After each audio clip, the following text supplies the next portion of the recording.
আজ মিলাদুন নবী। মালদার বিভিন্ন প্রান্তে এই দিনটি যথাযথ মর্যাদায় পালিত হচ্ছে। এ উপলক্ষে জেলার বিভিন্ন এলাকার রাস্তাঘাট সাজিয়ে তোলা হয়েছে।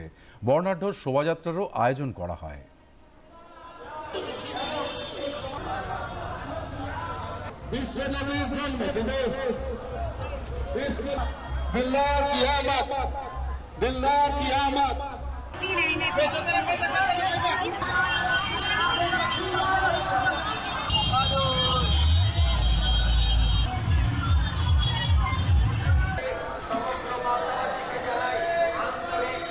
আজকে আমাদের 12 রবিউল আউয়াল বিশ্বব্যাপী দিবস। আমরা প্রত্যেকবার নাই, এবার আমরা 2004 থেকে মোটামুটি আমরা রাস্তায় জুলুস বের করেছি।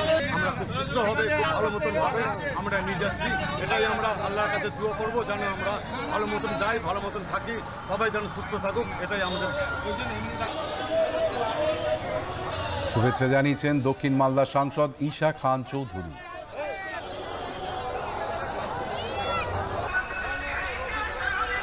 আজকে বিশ্বনবীর জন্মদিন, এই খুশিতে মালদাবাসীরা সবাই মিলিয়ে বিভিন্ন কমিউনিটি, বিভিন্ন মানুষ, সব রাজনৈতিক পার্টি মিলিয়ে মিশিয়ে সবাইকে আমার ভালোবাসা, শুভেচ্ছা।